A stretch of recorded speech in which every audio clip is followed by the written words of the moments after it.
Oi, gente, tudo certo? Então, hoje vamos começar com uma metodologia de ensino diversificada, ou seja, com a sala de aula invertida.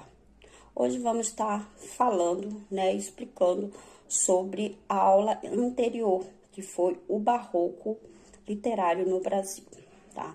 E o que seria o barroco? O barroco, ele é um movimento e estilo artístico e literário, tá?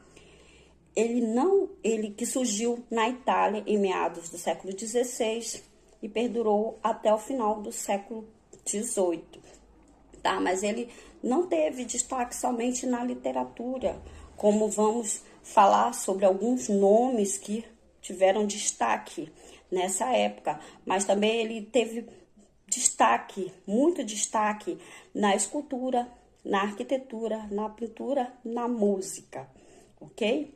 E quando falamos em contexto histórico, o barroco brasileiro, ele surgiu na época do Brasil colônia, ou seja, quando a capital do Brasil, ela ficava situada no estado de Salvador, na cidade de Salvador, tá? Ou seja, ela foi transferida para o Rio de Janeiro e com isso houve um aumento significativo do número de habitantes no país. Aliado a isso, houve a exploração de ouro, tá? A exploração de ouro em Minas Gerais. E em contrapartida, nessa mesma época, estava acontecendo uma queda nas exportações de cana-de-açúcar do Nordeste brasileiro, tá? Então, essa movimentação, todo esse processo de exploração de ouro ficou conhecido como ciclo de ouro, né? Porque ali nas terras mineiras estavam sendo encontradas várias jazidas de ouro, né? Tornando-se assim a principal atividade econômica no país, ok?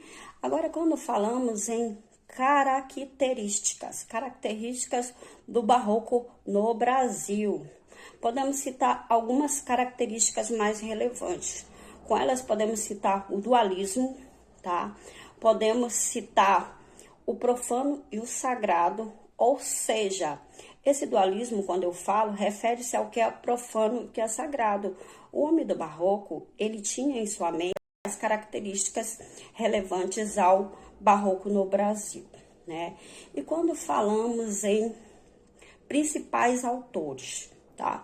Na literatura podemos citar o principal autor, Bento Teixeira, né? Bento Teixeira, ele foi um dos principais autores porque ele escreveu um poema épico. O que seria esse poema épico? O poema épico, ele traz características, né, históricas na época de Homero, na Grécia Antiga, tá? E esse poema, ele traz traços, características, não somente religiosas, porque esse era o perfil de Bento Teixeira, né? Bento Teixeira, ele escrevia esses poemas, tá? Épicos, que eram em formas de narrativas, tá? E que faziam referência à Grécia Antiga na época de Homero, ok? Também podemos citar outro principal autor, tá? Conhecido como Boca do Inferno, Gregório de Matos. Gregório de Matos, ele tinha um perfil que ele escrevia os seus poemas trazendo traços não somente religiosos, né, como amorosos, satíricos e líricos, tá? Mas ele foi conhecido como Boca do Inferno, por quê? Porque ele satirizava, ele criticava, né, fazia relações a denúncias sociais relacionadas às mazelas, né, do país. Por isso ele ficou conhecido como Boca do Inferno, tá? Ele criticava bastante, era isso, tá? Outro principal autor que podemos citar é o Antônio Lisboa, né? Ou seja, conhecido como Antônio Lisboa Botelho, ou seja, o chamado Aleijadinho, tá? O Aleijadinho, ele ficou conhecido na escultura e na arquitetura, porque ele ficou conhecido pelas suas ornamentações em algumas das igrejas, né, em Minas Gerais, pelas ornamentações, pelas suas obras, pedra-sabão, tá? E por várias pinturas referentes às igrejas em Minas Gerais, ok? Então, o que podemos concluir em relação ao barroco literário brasileiro?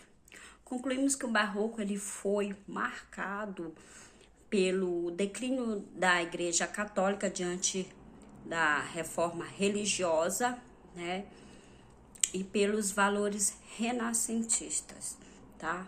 As obras do barroco literário, eles se caracterizavam por terem valores políticos, sociais, econômicos e sociais, ok?